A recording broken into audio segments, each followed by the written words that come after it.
Eh bien, c'est parti.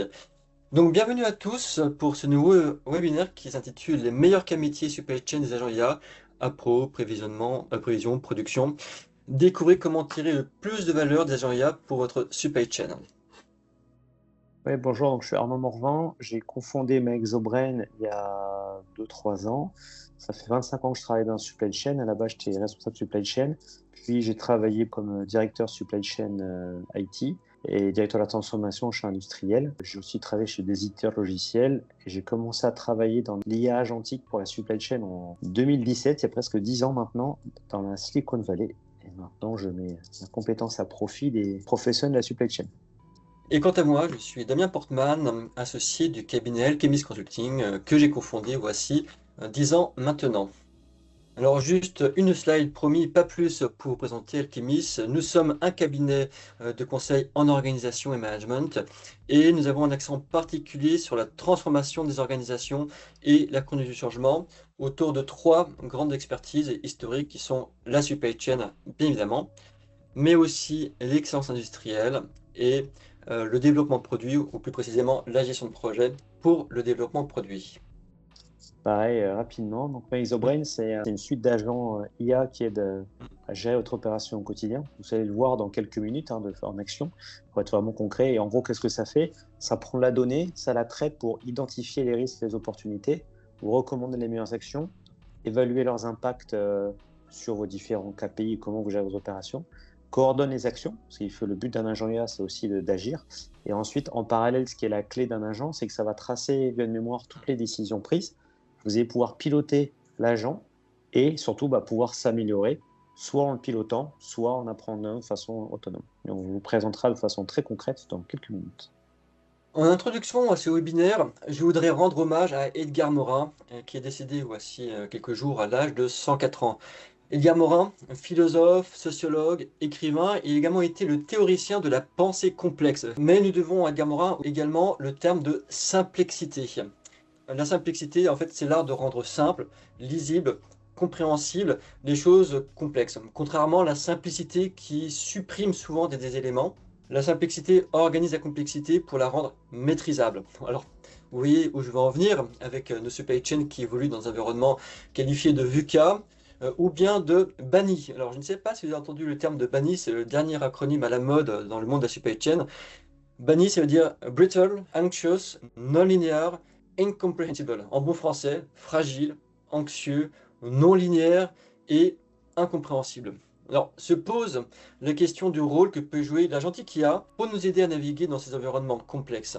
Alors, la réponse rapide est majeure. Oui, nous en sommes absolument convaincus avec Arnaud. L'agentique IA va avoir un rôle majeur pour rendre un peu plus simplex nos supply chains pour les rendre plus agiles et plus robustes dans ces environnements VUCA et BANI.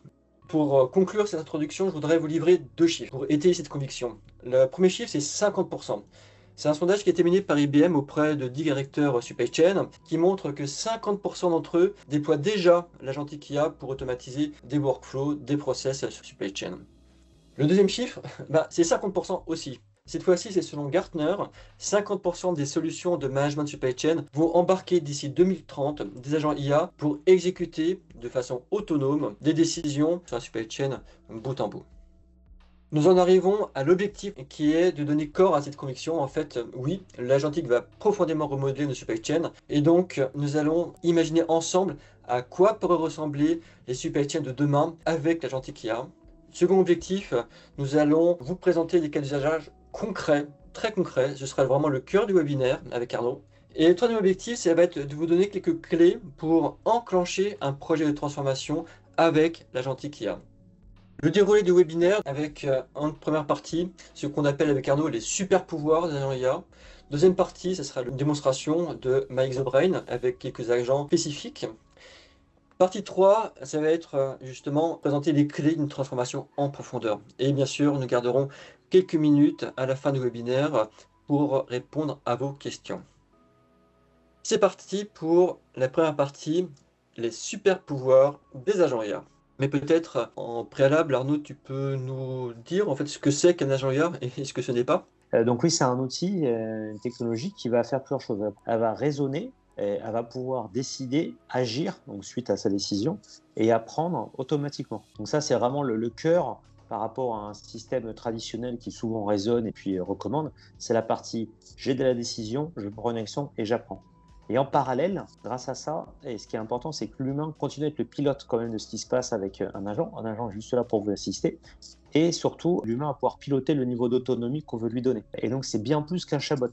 Un chatbot, en fait, c'est un moyen en fait, d'accéder à de la donnée et de la comprendre plus facilement. Donc, typiquement, si vous donnez un fichier Excel à ChatGPT ou Claude ou ce que vous voulez, vous dites « résume-moi ces données », il va vous résumer les données. Après, il ne va pas forcément vous dire plus que ça, voire il va même halluciner. Alors, moi, j'ai déjà vu une fois avec des étudiants, et il y avait certaines lignes dans un planning qui étaient oubliées par le chatbot. Voilà. Donc, rappelez-vous bien, c'est que ça, on vous le montrera après en action, ça raisonne, ça décide, ça agit et ça apprend. Et vous le pilotez et vous décidez du niveau d'autonomie que vous voulez lui donner. Donc, en fait, avec Arnaud, on aime bien mettre en avant 3 super pouvoirs des agents IA. Alors, le premier super pouvoir, c'est libérer du temps. Bien évidemment, libérer du temps pour les humains en automatisant l'exécution de processus opérationnels. Mais en fait, libérer du temps pour en faire quoi? Alors, je vous laisse prendre connaissance de cette citation que j'aime bien de Ronnie Chatterjee, qui est le chef économiste d'OpenAI. Donc oui, le premier super pouvoir des agents IA, c'est de libérer du temps aux humains. Parce qu'ils vont prendre en charge des tâches routinières, celles qui sont chronophages, rébarbatives. Et ils vont également permettre de réduire les traitements, d'améliorer la qualité et la fiabilité des opérations. Et donc, c'est comme ça que l'IA va libérer du temps pour des activités donc à plus forte valeur ajoutée, telles que l'analyse, le jugement métier, la prise de décision stratégique. Et j'ajouterais libérer du temps pour utiliser l'intelligence émotionnelle des humains, ce qu'une machine ne sera jamais capable de faire. En fait, à l'origine, nos métiers dans la supply chain, ils sont quand même très techniques, très analytiques. Il faut calculer des barycentres de nos schémas directeurs logistiques. Il faut calculer nos prévisions de vente avec une ribambelle de moteurs statistiques. Il faut optimiser nos plannings, nos stocks, et ainsi de suite. Demain, une majeure partie de cette dimension analytique de la supply chain sera déléguée aux agents IA. Cela va permettre à nos directeurs supply chain, demain, de se concentrer davantage sur la dimension humaine de nos métiers. Et finalement, c'est pas la moins complexe. Mais j'y reviendrai à la fin du webinaire pour insister sur la conduite du changement. Le super pouvoir numéro 2, eh bien, c'est de permettre un pilotage en temps réel de la supply chain.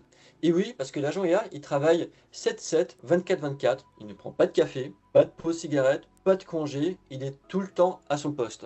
Autrement dit, l'agent IA peut faire du monitoring à haute fréquence de la supply chain. Il peut détecter en temps réel des fluctuations de la demande ou des aléas sur les appros ou en production.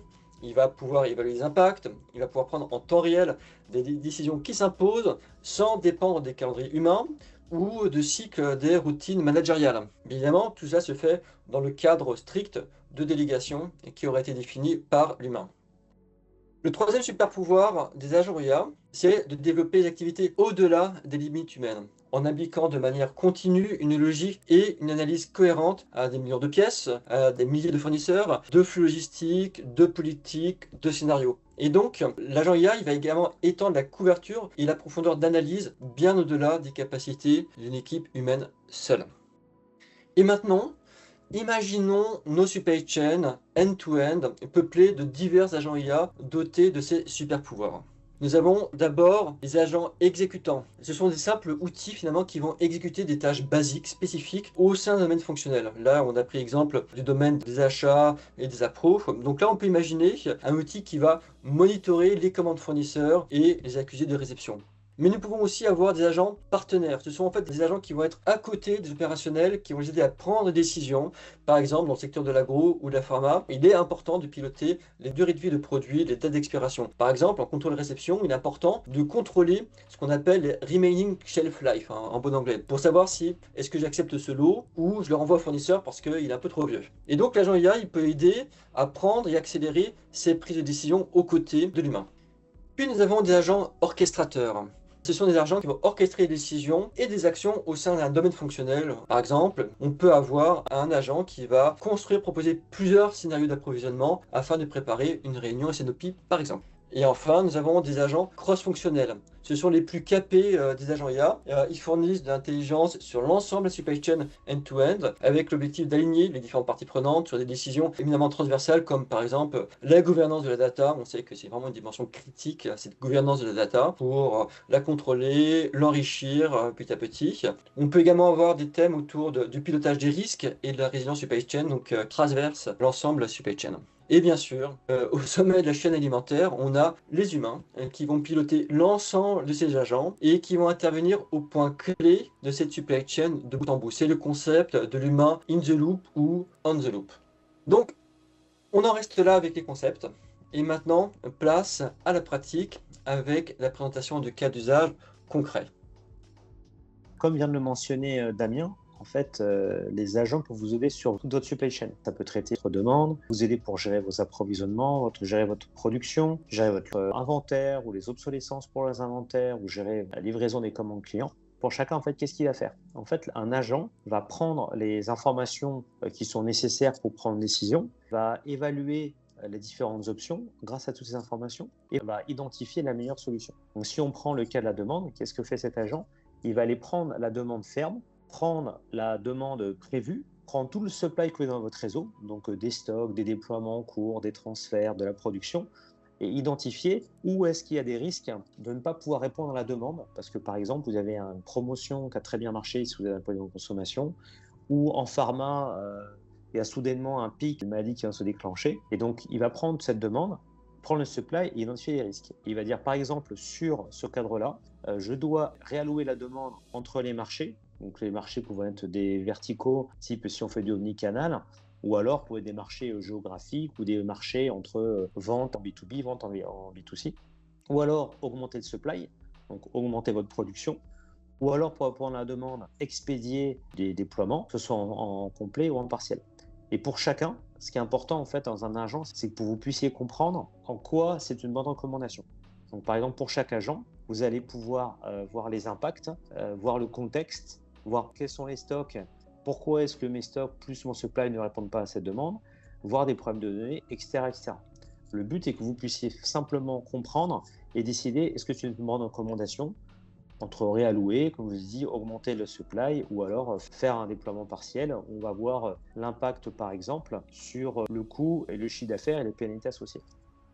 Maintenant, si on prend un agent qui peut vous aider, alors juste en demande, on l'a vu avec un industriel qui fabrique des batteries et en fait ils ont une demande très très volatile, même à très court terme. Donc la prévision est compliquée à faire. Leurs clients ne sont pas très bons non plus à donner même leurs prévisions. Et donc pour ça, ils passaient beaucoup de temps tous les jours, quotidiennement, à réévaluer la demande et à voir est-ce que la supply était capable d'y répondre pour répondre à cette demande très volatile.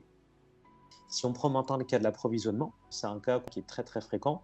On l'a mis par exemple en place cet agent chez une entreprise qui fait du luxe, qui a une très forte croissance. Donc ils ont 50% de croissance par an et ils ont beaucoup de complexité parce qu'ils ont des produits très exigeants au niveau de la qualité. Donc des fois ils vont avoir des problèmes de qualité et de rejet au niveau de l'approvisionnement. Donc ils risquent d'avoir des ruptures de matière pour faire la production. Ils ont une forte croissance, donc pareil, la demande est très très volatile. Donc quand on a des cycles de 3 à 4 mois, c'est très compliqué en fait de savoir ce qui va se passer. Donc, qu'est-ce que faisait l'agent? Il allait prendre tout le portefeuille de commande achat, tous les stocks associés, donc la matière première pour la production, mais si c'est un produit fini, soit pour des stocks de produits finis, toute la demande associée, toutes les routes logistiques, tous les coûts associés à ces routes logistiques et aux conditions d'achat, et identifier est-ce qu'il y a un risque ou non de rupture, et si c'est le cas, qu'est-ce que je fais? Donc, qu'est-ce qu'on pourrait faire dans ce cadre-là pour l'approvisionnement? Je peux soit faire un approvisionnement express, donc de un avion ou un camion express si on est en sourcing en Europe par exemple. Est-ce que je fais un approvisionnement partiel? Si on a des cycles qui sont longs de plusieurs mois ou plusieurs semaines, peut-être que la demande à l'époque était 2000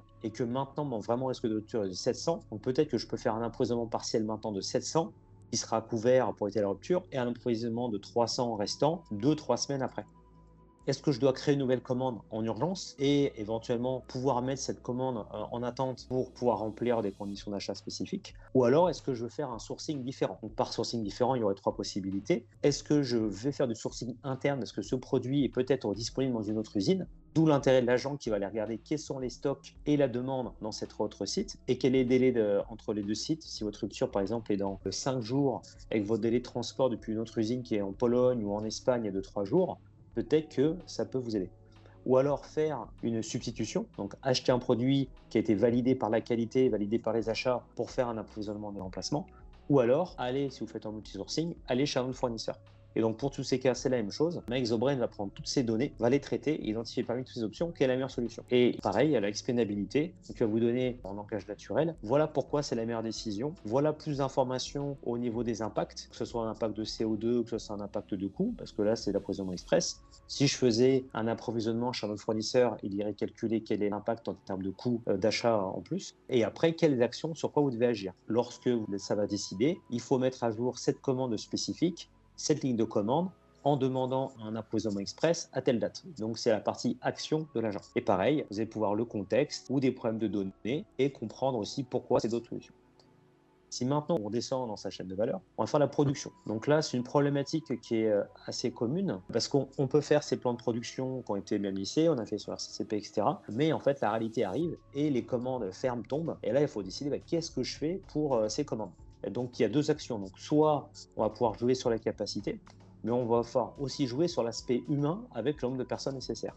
Donc, qu'est-ce qu'il fait l'agent? Il va aller prendre les données de production, prendre la demande ferme, prendre aussi, je vous montrerai le portefeuille d'approvisionnement, je vous montrerai pourquoi est-ce que c'est nécessaire, prendre la capacité, la vitesse de vos machines, l'efficacité, etc. et identifier qu'est-ce que je fais pour répondre à ma demande immédiate.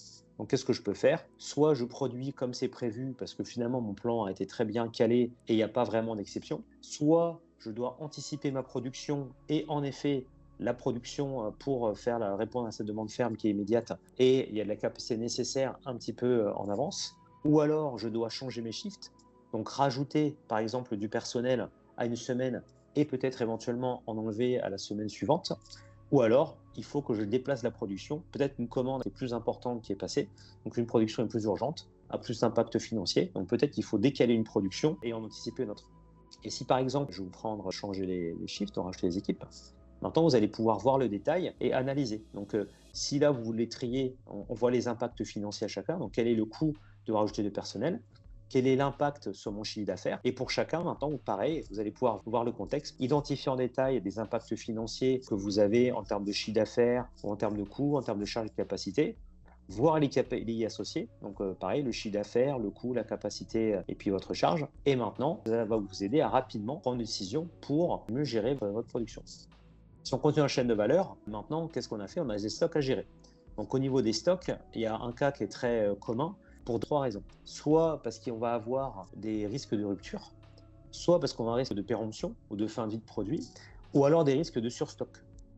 Et donc, dans ce cas-là, qu'est-ce qu'il faut en termes de données? Il va falloir avoir les notions de stock dans votre réseau, de demande ferme et de demande prévue dans votre réseau, des délais et des routes logistiques et les coûts de transport associés, parce qu'à un moment, il va falloir faire un compromis.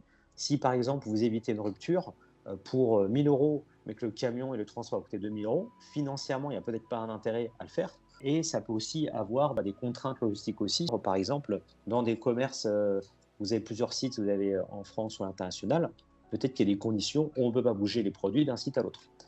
Et ce que va faire l'agent aussi, une fois qu'il va prendre toutes ces données, il va aussi prendre les conditions de remplissage du camion. Le but n'est pas juste de pouvoir identifier des risques de rupture, des risques de péremption, des risques de surstock. Il est aussi de pouvoir faire des transports en optimisant et en consolidant toute cette demande. Donc, pour chaque période, l'agent va prendre toutes ces données que je viens de mentionner, les traiter, et pareil, va vous dire, voilà tous les risques, tous les transports qui sont nécessaires, tous les transferts nécessaires pour éviter les ruptures. Dans ce cas-là, il va vous montrer un score de confiance pour quelle est la probabilité que la rupture soit évitée. Donc là, le score est haut, donc l'impact va être minimum si vous le mettez en œuvre. Quels sont l'impact pareil? Quel est le détail de mon transport que je dois faire? Quels sont le nombre de palettes? Est-ce que c'est du camion complet, camion non complet, etc., etc. Donc là, pareil, l'agent, en quelques secondes, il a pris toutes les données nécessaires pour, identifier tous les risques, 2, voir quelle est la meilleure façon de rééquilibrer ses stocks pour minimiser les ruptures, minimiser les surstocks et éviter les péremptions, et ensuite, voir comment je fais pour même remplir les camions pour maximiser et baisser vos coûts. Ce cas d'équilibrage de stock, on l'a mis en place chez un très gros distributeur alimentaire dans un pays au Moyen-Orient. Eux, ils recevaient en fait 800 containers par semaine. Et après, ils ont des cycles d'approvisionnement qui sont très longs parce que c'est au Moyen-Orient, donc ils font beaucoup d'imports. Par exemple, ils ramenaient des containers entiers de viande depuis le Brésil ou d'agneaux depuis la Nouvelle-Zélande. Et ben, qu'est-ce qu'il devait faire toutes les semaines? Ça arrivait au port, ça partait dans 12 centres de distribution partout dans le pays. Et ben, ils passaient leur semaine à rééquilibrer les stocks en camion complet parce que la demande entre les 3 mois où ils avaient passé les commandes avant et la demande réelle a pu changer de façon significative. Donc souvent, c'est pareil. Comment répondre à la variabilité de la demande et éviter que les produits soient jetés, parce que ça reste des produits avec une date de péremption. Et donc, une fois qu'on a géré ces stocks, on a aussi toute sa logistique à gérer. Donc, en logistique, nous, il y a 2 types d'agents qu'on voit régulièrement.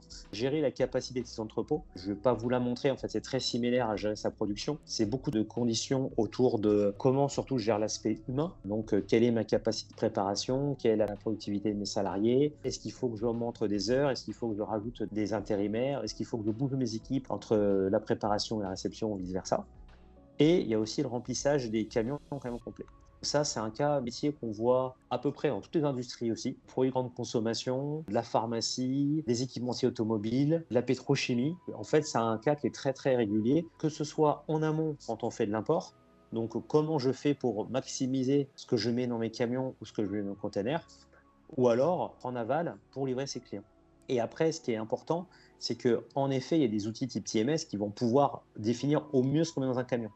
Là, la décision, elle est un petit peu différente. Elle est dans le sens comment je travaille sur mes commandes clients si je suis en aval, ou je travaille en amont sur mes commandes de production ou mes commandes d'achat pour pouvoir jouer sur est-ce que j'ai des fenêtres de flexibilité pour envoyer mes bateaux si je suis à l'import ou pour envoyer mes camions à mes clients? Et est-ce que, par exemple, je veux dire, est-ce que accélérons une commande d'achat de 2 jours pour que ça parte avec le bon container et que j'évite de faire un approvisionnement en aérien? Ou est-ce que je livre chez un client? Peut-être que je livre avec 2 jours de retard parce que ce client ne met pas de pénalité, mais je pouvais pouvoir mettre 10 palettes de plus dans mon camion. Le but, c'est vraiment de comment je prends décision sur des commandes et sur mes stocks pour pouvoir maximiser mes transports. Et donc, si on prend ce cas, qu'est-ce que ça va demander? Ça va vous demander vos capacités de camion, tous vos plans de départ. Donc, un bateau, souvent, on dit voilà, les bateaux partent tous les jours, tous les mardis de telle semaine-là. Ou alors, si c'est en livraison client, ça part tous les jours. Il va falloir aussi tout le portefeuille associé. Donc, soit le portefeuille d'achat, soit le portefeuille de production ou le portefeuille de commande client, selon ce que vous voulez faire en camion complet. Prendre la demande et prendre les stocks. Et après, pareil, l'agent va prendre toutes ces données et va vous dire qu'est-ce que je mets dans mon camion. Pareil, vous allez avoir l'explainabilité sur pourquoi est-ce qu'il faut remplir ce camion, un score de confiance, je reviendrai dessus tout à l'heure, et aussi comment je remplis mes camions. Donc là, vous allez pouvoir voir le détail de dire attention, dans ce cadre-là, voilà comment est rempli mon camion et les clients qui vont être livrés spécifiquement dans ce camion. Et pourquoi ces commandes clients? Parce qu'en fait, l'agent a déjà identifié quels sont ses besoins, quels sont les impacts potentiels sur du chiffre d'affaires, quel est l'impact potentiel sur des pénalités pour maximiser le camion et pour voir comment est-ce que ça me coûtait et puis combien ça va mettre de CO2. Et maintenant, le dernier élément de la chaîne de valeur, parce que tout ça, ça a été fait. Donc, on a essayé d'accélérer sa production s'il faut avec la demande. On a pu jouer sur les approvisionnements pour une rupture. On a pu jouer sur la production pour bien gérer sa capacité. On a pu jouer sur ses stocks et les déploiements tout en remplissant le camion. Malgré tout ça, ça arrive qu'on ait quand même une rupture. Donc, la question, c'est comment je livre mes clients. C'est quand même tout ce qu'on fait dans la supply chain. Donc là, c'est pareil. On a un agent qui va vous aider à qu'est-ce que je fais si j'ai un risque de rupture. Donc, si j'ai un risque de rupture et que je ne puisse pas livrer mon client, pareil, en termes de données, il va prendre tout le portefeuille de commandes clients, tout ce qui est associé, donc des coûts, des pénalités, des quantités, des impacts de service. Il va prendre le stock dans tout notre réseau possible. Il va prendre les stocks forcément au point qui est sens de distribution prévu, mais aussi dans tous les autres sites. Parce que potentiellement, on peut livrer d'un autre entrepôt. Parce que si vous êtes en rupture sur votre entrepôt d'Orléans, mais que vous avez les produits sur votre entrepôt de Toulouse, il faut aussi étudier quelle est la demande à Toulouse pour ne pas être en rupture sur son entrepôt à Toulouse pour le recyclement client. Donc on l'a révisé sur tout le réseau. Même chose au niveau de la demande et sur tous les produits. Peut-être que le produit A a été demandé par le client, mais le client accepte aussi le produit B. Donc il faut qu'on sache, pareil, le stock et la demande sur le produit B. Si vous faites des livraisons express parce que vous travaillez à l'international, pareil, est-ce que j'ai des routes logistiques possibles et combien de temps pour un transport express? Ou alors, des fois, il faut livrer partiellement. Si j'ai 1000 pièces en stock, il faut que j'en ai 1500. Il va falloir décider qui a les 1000 selon est-ce que mon client est prioritaire? Est-ce qu'il y a du chiffre d'affaires qui est plus important, des risques de pénalité trop importants? Et en fait, pour chaque élément, donc Make the Brain va prendre toutes ces données et dire comment je livre au mieux mon portefeuille de commandes clients. Et donc, par exemple, là, il va vous dire, dans ce cadre-là, il faut que tu livres dans notre site. Et pareil, il y a l'explainabilité. Vous allez pouvoir les impacts financiers et vous allez pouvoir le contexte pour pourquoi il faut le faire, les problèmes de données et éventuellement aussi quelles ont été les autres options identifiées par Mike O'Brien. Par exemple, il va dire je ne peux pas faire de produit de remplacement parce qu'il n'y a pas non plus de commande, il n'y a pas de supply disponible pour ce produit de remplacement. Et donc maintenant, pour revenir à ce que je disais au départ, je vous ai montré via tous ces agents sur toute la chaîne de valeur comment est-ce qu'un agent il raisonne. Donc en fait, l'agent, il a raisonné, il a pris plein de données, identifié la meilleure option, et maintenant, il va falloir à la passer décision. Donc là, soit vous allez pouvoir vous-même accepter, Damien reviendra dessus, c'est ce qu'on appelle human in the loop, on the loop, out of the loop. Vous allez pouvoir accepter soit manuellement, soit de façon autonome, et après, il va falloir agir. Et donc, par exemple, dans ce cadre-là, si le planeur valide que la recommandation livrée dans notre site est correcte, eh ben on va pouvoir accepter. Et en fait, maintenant, ça va être le service client qui va pouvoir dire OK, il faut que je vois maintenant avec mon client qu'il accepte d'être livré dans notre entrepôt. Même si commercialement, il y a un accord, peut-être que ce jour-là, il a une contrainte. Et donc, ça, c'est la partie action de votre agent. Autre chose dans l'action, c'est qu'on peut voir, comme on trace en fait les données, on peut dire aussi voilà la commande associée. Donc, comme on connaît la commande associée et on connaît le code article, on va pouvoir retransmettre dans le système transactionnel. Attention, telle commande client avec tel numéro de ligne, il faut mettre à jour le point d'expédition directement dans votre système transactionnel. Au contraire, si vous refusez, donc par exemple, je ne sais pas si on fait un refus de produit de remplacement, vous pouvez accepter ou rejeter, autonome ou de façon manuelle. Si vous rejetez, vous allez devoir expliquer pourquoi. Par exemple, là, j'ai des contraintes d'achat, enfin de disponibilité matière, je ne peux pas livrer cet autre produit. Donc là, je vous ai présenté quoi? Je vous ai présenté tout l'aspect d'un agent il raisonne, il décide et il va agir. Maintenant, ce qui est essentiel, c'est la partie pilotage. Qu'est-ce que ça veut dire piloter? En fait, le pilotage, donc je vais prendre un autre agent, c'est comment j'évite d'avoir des produits périmés. Et en fait, toutes les décisions qui ont été prises, donc accepter, rejeter, puis toute l'exécution à la chaîne de valeur, elles sont enregistrées dans une mémoire qui est accessible. Donc ça, en fait, c'est ce qui est unique dans les agents. C'est que les agents, vous avez une mémoire, et là, dans MyXOBrain, elle est accessible. Donc par exemple, sur ce cadre-là, on peut voir que pour éviter un périmé, quelles sont mes actions? Soit je peux transférer dans ma zone géographique proche, soit je peux transférer des produits dans des entrepôts d'autres secteurs, soit je peux étendre ma date d'expiration parce que j'ai aussi des données qualité qui sont arrivées et donc je peux dire voilà par rapport à ma demande si je peux et voilà par rapport à mes possibilités de la qualité, je peux étendre une date parce qu'il va y avoir la demande. Ces trois cas-là n'ont pas été possibles parce que l'agent identifié qu'il n'y avait pas de demande pour y répondre. Donc, l'action mise en place est de faire un retour fournisseur parce qu'il y a un contrat fournisseur qui accepte les retours. Ou alors, si on va dans un autre événement, par exemple celui-ci, au contraire, la décision, c'est on ne peut pas faire de transfert parce qu'il n'y a pas de demande disponible pour ce produit qui risque d'être périmé. Par contre, on a identifié qu'on pouvait étendre la date d'expiration. Donc voilà, donc votre agent, en fait, ce qui est essentiel, je vous dis, c'est que comme tout ce qui est accepté, rejeté, par qui, comment, pourquoi, tout est en mémoire. Et maintenant, comme tout est en mémoire, vous allez pouvoir piloter ces opérations. Donc, vous allez pouvoir identifier quelles sont les actions que je dois mettre en œuvre, quand est-ce que je dois les mettre en œuvre, combien elles m'ont rapporté, combien est-ce que j'ai évité de problèmes. Et donc, par exemple, grâce à ce pilotage, vous allez voir des nouvelles opportunités. Donc, ça vous permet de vous améliorer. Donc, par exemple, sur ce cas-là de péremption, une entreprise avec laquelle on travaillait, ils se sont rendus compte quels étaient les fournisseurs qui refusaient les retours. Même si contractuellement c'était indiqué, ils ont pu aller voir, ils ont pu dire, les messieurs les acheteurs, aller négocier avec ces fournisseurs spécifiquement, quitte à ce qu'ils les reprennent à 30%, il vaut mieux qu'ils les reprennent à 30% plutôt qu'on les jette à la fin et qu'on perde à 100%. Et ils ont aussi pu se rendre compte de combien ça leur coûte de transférer les produits entre les régions pour éviter les péremptions. Et donc, par exemple, de dire si je peux éviter de jeter pour 1 million de produits par an en ayant un budget de 100 000 euros de transfert, et vous savez quoi, moi, directeur logistique ou directeur supply chain, je vais prendre 100 000 euros par an de budget pour mes transferts parce que ça m'évite de voir ces produits périmés. Donc là, il y a une première phase d'apprentissage et d'amélioration, c'est via le pilotage de ces opérations et décisions opérationnelles prises quotidiennement. Et ensuite, l'autre aspect, je ne sais pas si vous avez fait attention, je vais vous expliquer tout à l'heure rapidement le score, je reviendrai dessus. Donc par exemple, au niveau du score, qu'est-ce qui se passe? Comme MyXOBrain garde toute l'historique des demandes et tout le contexte qui était associé, en fait, MyXOBrain va calculer avec le temps quelle est la confiance que vous pouvez avoir dans cette recommandation. Et donc, il va dire, voilà comme la confiance est assez importante, où là, elle est moyenne, il y a 86% de chances que ça se passe bien et qu'on livre en temps et en heure en faisant ça. Parce qu'on livre entre entrepôts, donc il y a peut-être un problème avec le transporteur sur cet entrepôt qui n'est pas forcément toujours bon. Et dans ce cas-là, MyXOBrain va apprendre toutes les décisions prises et tout le contexte. Là, je vous ai montré l'aspect, je vous dis tout à l'heure, pilotage humain qui est clé. Et l'autre aspect qui est clé dans les agents, que je vous mentionne au départ, c'est l'autonomie. Donc maintenant, comme vous avez tout cet historique, tout ce pilotage et tout cet apprentissage fait autonome par Exobrain, vous avez la main de décider quand est-ce que vous donnez l'autonomie à l'agent. Donc si on prend par exemple comment est-ce qu'on transfère les produits en camion complet pour éviter des ruptures, des péremptions ou des surstocks, vous avez la main pour identifier d'abord comment est-ce que l'agent doit réagir. Est-ce que je peux passer par des centres de consolidation? Est-ce que je priorise par rapport à l'envoi des stocks, par rapport à de la valeur de risque de rupture, par rapport à la quantité ou par rapport à la distance pour toujours avoir le minimum de coût? Et vous pouvez aussi décider au niveau de l'autonomie dans quel cas il prend des décisions tout seul. Parce qu'au bout d'un moment, quand vous voyez que le score de confiance est élevé et dans quel contexte vous acceptez tout le temps, la valeur ajoutée pour vous est de vous libérer du temps et que l'agent travaille tout seul. Donc par exemple, vous allez décider de dire si mon coût de transport est de moins de 1000 euros par exemple, et que mon coût mon impact sur mes jours de couverture, il est de moins de 3 jours, je vais tout le temps accepter. À l'opposé, si mon coût de transport il est de plus de 10 000 euros, je vais toujours rejeter et je vais devoir expliquer aussi pourquoi. Parce que pareil, on va tracer pourquoi, parce que c'est lié à l'apprentissage de dire dans tel contexte, je refuse pourquoi. Donc en résumé, qu'est-ce que je vous ai montré? Exobrain, le lien avec l'agentique, c'est qu'il a raisonné, il a décidé, il a mis en place une action via souvent des commandes. On a enregistré tout en mémoire pour que vous puissiez réapprendre vous-même de vos opérations.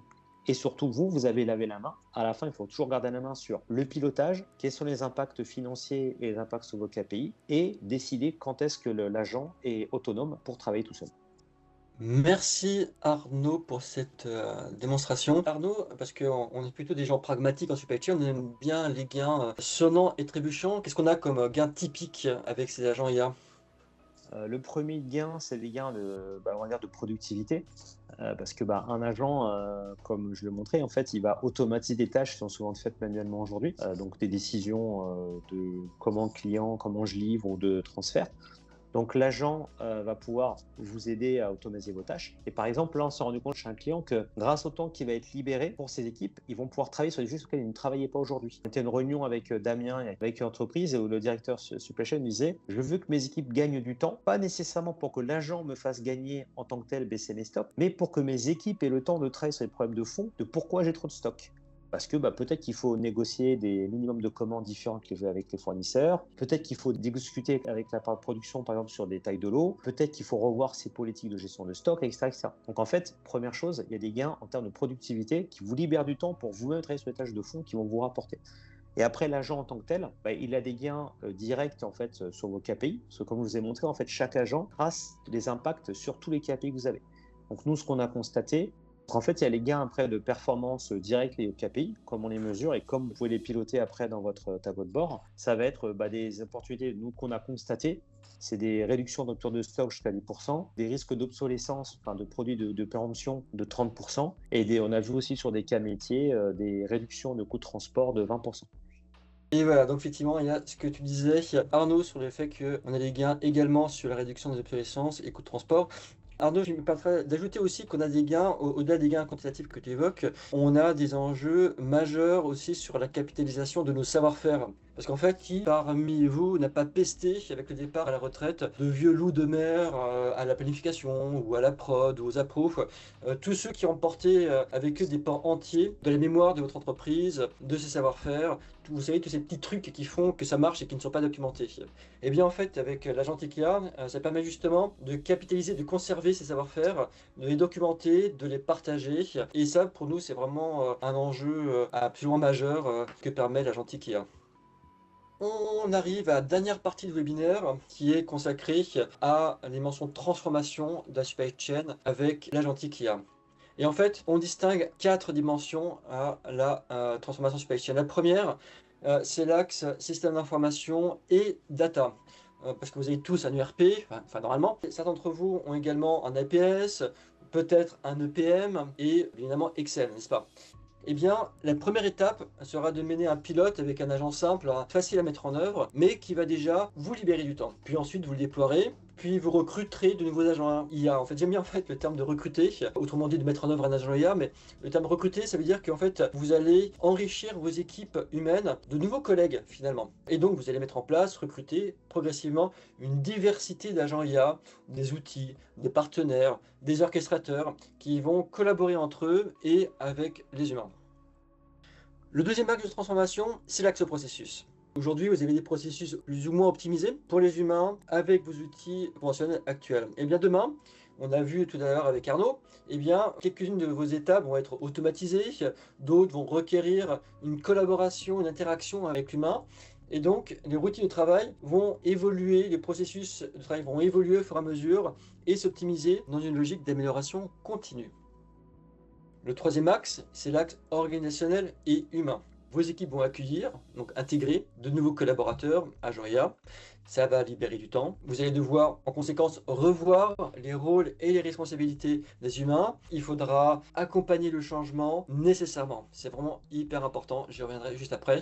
Le quatrième axe de la transformation, c'est son pilotage, c'est le management de cette transformation. Parce que si on part du principe qu'aujourd'hui vous avez décidé, enfin on espère avec Arnaud qu'au moins on vous a donné envie de tester l'IA, eh bien la première étape ce sera de mettre en place toutes les règles de sécurité et de protection des données. J'y reviendrai juste après. Et puis ensuite, vous mesurerez les gains obtenus par les agents IA avec des KPI qui seront clairs. Ces gains, ensuite, vous les réinvestirez dans des nouveaux agents IA, dans une logique de boucle courte et agile, ayant un œil sur la dimension processus, un œil sur la dimension organisationnelle et conduite du changement. En fait, on a 3 points clés pour réussir cette transformation avec l'agentique IA.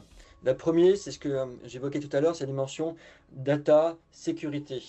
Et donc là, il va falloir instaurer des règles strictes d'accès aux bases de données et d'accès à vos solutions legacy par l'agent IA. Donc il va falloir aussi définir des cadres très clairs, des champs d'action des agents IA, c'est ce que Arnaud nous a montré tout à l'heure. J'automatise si on est inférieur à 1000 euros ou supérieur à 3 jours de DSO, etc. Donc il faut que les règles du jeu soient très claires. Et bien évidemment, il va falloir travailler en étroite collaboration avec les DSI parce qu'il va falloir lever les freins au déploiement des agents IA. Et donc là, on a besoin de ce blanc-seing de la DSI. Le point clé numéro 2, c'est de soigner la conduite du changement parce que l'agentique IA fait peur et honnêtement, c'est pas sans raison. Il ne faut pas sous-estimer la crainte des opérationnels supply chain à déléguer des tâches parce que on fait souvent confiance à l'expérience, aux relations humaines, à des jugements qui peuvent être un peu plus nuancés. Donc c'est vraiment pas naturel pour un humain de faire confiance comme ça à une machine. Et puis fondamentalement, l'humain, il n'est pas prêt à lâcher le quotidien de ses tâches répétitives. Même si des fois, elles sont pénibles, répétitives, des fois absurdes, eh bien, l'humain est ainsi fait qu'il y trouve son confort du quotidien. Et donc, il faut préparer l'évolution des organisations pour jouer de la complémentarité entre les agents IA et les équipes humaines. Cette dimension changement est absolument fondamentale, vraiment. Le point clé numéro 3, ça va être de piloter la transformation avec agilité et pragmatisme parce que c'est ce qu'on disait tout à l'heure. Vous allez choisir des cas métiers à très fort impact business et facilement accessibles. Vous allez obtenir comme ça des gains que vous allez réinvestir dans des boucles courtes. Et vraiment, moi, ce que j'adore en tout cas avec ces projets-là, c'est contrairement à une montée de version de RP ou à la mise en place d'un nouvel APS, c'est souvent des projets qui sont longs, qui sont chers, il y a quand même des enjeux qui sont forts. On ne peut pas se louper, quoi. Là, avec l'IA, eh bien, on peut se donner le droit à l'erreur et d'apprendre en marchant parce que c'est des outils qui sont rapides à mettre en œuvre, qui sont pas chers. Et donc, on peut essayer, on peut y aller et on apprend en marchant. En conclusion de ce webinaire, on souhaiterait que vous repartiez avec 3 points. 3 points à retenir. Le premier, c'est que l'agentique IA, c'est un mouvement de fond. Autrement dit, vous n'avez pas le choix que d'y aller si vous souhaitez rester dans la course. Le deuxième message, c'est que les technos, elles sont prêtes, elles ne sont pas chères, elles sont rapides à mettre en œuvre, il n'y a plus qu'à. Il n'y a plus qu'à sélectionner les premiers cas d'usage pour se lancer. Le troisième point à retenir, c'est que le sujet est autant humain que techno. C'est vraiment en tout cas notre conviction. Et c'est aussi l'objet de notre partenariat entre Mike Isobrain et Alchemist, entre Arnaud et nous. C'est que la transformation, elle sera profonde. Il ne faut pas en douter. Et la conduite du changement va être absolument essentielle. Avons-nous des questions, Arnaud? Oui, pouvez-vous revenir sur la partie les gens partent à la retraite et les processus se perdent? Comment l'agent IA peut nous aider? En fait, la façon dont ça se prend, c'est grâce aux décisions. En fait, la perte de connaissances mentionnée par Damien ou d'expérience, c'est en fait tout ce qu'ils font au quotidien en termes de prendre des décisions. Donc, c'est pour ça que je vous disais la clé en fait des agents IA et de Max Zobrel en particulier, C'est que toutes les décisions qui sont prises au quotidien, selon le contexte, elles sont enregistrées. Donc en fait, ce qu'on va enregistrer, c'est l'expérience, c'est en fait toutes ces décisions prises au quotidien qui finalement, aujourd'hui, quand on prend comment on travaille, on va prendre plein de fichiers Excel, plein de reporting, des systèmes, on va les regarder, les analyser d'une certaine façon. Donc première chose, on peut modéliser comment les personnes prennent la décision, c'est une première partie d'expérience. Et ensuite, on va enregistrer toutes les décisions parce que finalement, une personne va dire alors voilà le fichier Excel, je me rappelle que dans ce cadre-là, quand il y avait cette demande, ce client avait accepté que je lui livre tel produit. En résumé, enregistrer l'expérience des personnes, c'est comment elles prennent une décision, donc comment elles analysent et elles gèrent, et quelles décisions vraiment étaient prises en compte. Quel est le Voilà. LLM qui est derrière MyExobrain? Ah, alors, question très importante. En Oui. fait, l'agent IKEA, c'est pas que de LLM. Et l'agent IKEA, en fait, le principe, c'est raisonner. Donc, nous, ce qu'on fait, c'est qu'on mélange plusieurs choses. On va mélanger ce qu'on appelle des reasoning models. Donc, en fait, c'est des modèles de raisonnement qui correspondent à exactement comment les personnes prennent. Donc, nous, on est spécialisé en supply chain, donc, parce qu'on sait comment les personnes travaillent dans la supply chain. On va mélanger des règles de gestion, pareil, qui sont plus strictes. Le but étant d'avoir de la constance et que ça soit robuste en termes de réponse. Et ensuite, on va l'enrichir avec des LLM pour contextualiser les données ou pour ajuster certaines réponses. Mais le cœur, en fait, c'est plus, on va dire, déterministique, mais c'est ce qui apporte de la constance. Maintenant, pour répondre exactement à la question, ça varie. Nous, on prend ChatGPT parce que souvent, c'est résumé de l'information et ChatGPT, en fait, c'est ce qui fait mieux. Il y en a qui vont prendre Claude, une version de Claude. Donc, nous, on va prendre Claude s'il faut enrichir des décisions. Mais là, le cœur, c'est des modèles de raisonnement et des règles de gestion. Nous avons maintenant une question de Marianne. Est-ce que nous annonçons la fin des APS avec les agents? Alors, j'adore cette question. On nous la pose souvent et le débat est vif.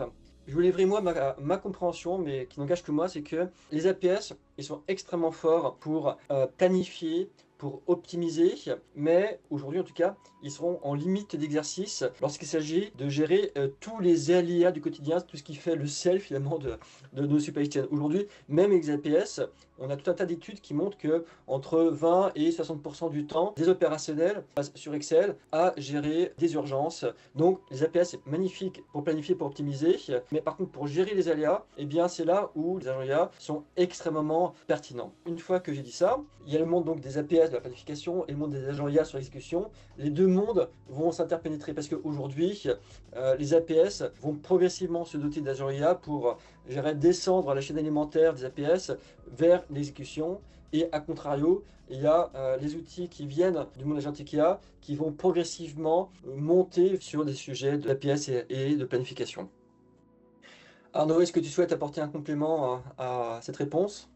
Non, je suis tout à fait d'accord. Ce qui est d'ailleurs la raison pour laquelle j'ai fait l'agent IKEA il y a 10 ans, c'est parce que je me rendais compte que l'APS c'était très bien pour gérer le planning, qu'une nécessité à cause des délais, mais qu'il y avait un problème qui était comment aider aux décisions opérationnelles quotidiennes, parce qu'il y a des aléas qui sont une réalité qui ne changeront pas. Il y a Edouard qui a posé une question. Comment Oui. peut-on intégrer les grilles tarifaires au transport au kilomètre à la palette? En fait, ça, nous, on va le prendre si vous les avez en fichier Excel, on va les intégrer directement en fichier Excel. La réalité est que les entreprises et toutes les personnes dans ce webinaire prennent des décisions avec des reportings et des fichiers Excel au quotidien. Donc nous, dans ce cas-là, on va intégrer le fichier Excel et après, c'est l'agent qui va calculer si je le prends à la palette, si je le prends au poids, si je le prends au kilomètre, si je le prends en combinaison poids, kilomètre, etc. Et mon premier agent IA que j'ai fait en 2017, c'était pour Johnson & Johnson, donc tout leur chiffre d'affaires monde, les 90 milliards. Toute leur route logistique était gérée dans un énorme fichier Excel avec, il y avait toutes ces informations. Donc, comme quoi, même un des leaders mondiaux, comme ça. On a également des questions de Louis. Comment gérez-vous l'orchestration et l'interopérabilité entre agents? Est-ce que vous appuyez sur un standard type MCP ou plutôt sur une architecture pro? Il y a deux aspects. L'orchestration, en fait, nous, on a un orchestrateur propriétaire. La raison étant, quand on a créé MexoBrain, LangChain, etc., n'existait pas. Puis quand je travaillais, de toute façon, il y a 10 ans, Gentikea, ça n'existait pas non plus, parce que ça ne s'appelait pas Gentikea. Donc nous, l'orchestrateur, c'est un orchestrateur propriétaire.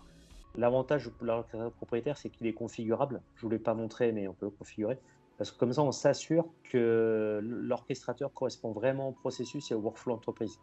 Parce que certaines organisations ont dit on leur laisse la main, trouver qui est la bonne personne. La réalité d'une entreprise est que les pouvoirs d'exécution, de décision, d'escalation, c'est pas un LLM de le faire un peu comme il veut.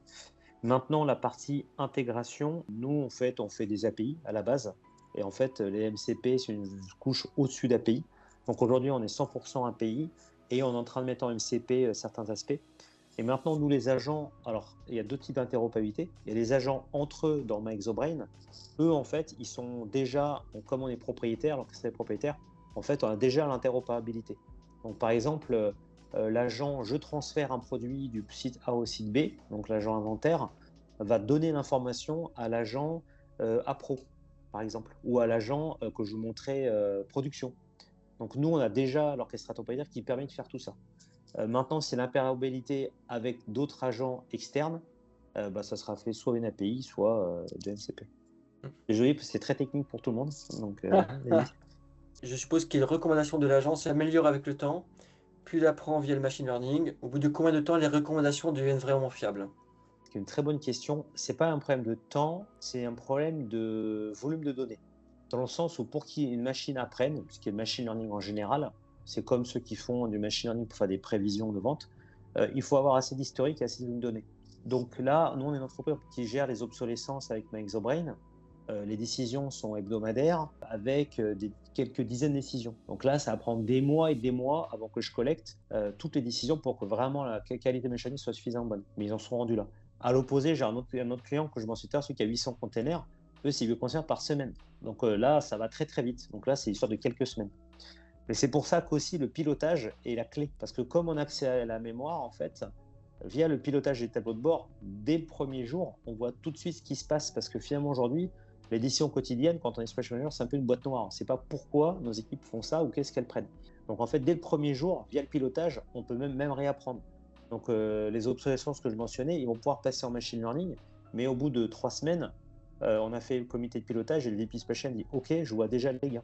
Donc ils voyaient déjà les gains. Pourquoi? Ils voyaient déjà les freins qui étaient, de ce que disait Damien, ils n'étaient pas liés au modèle de données et à la science, ils étaient à ces organisations.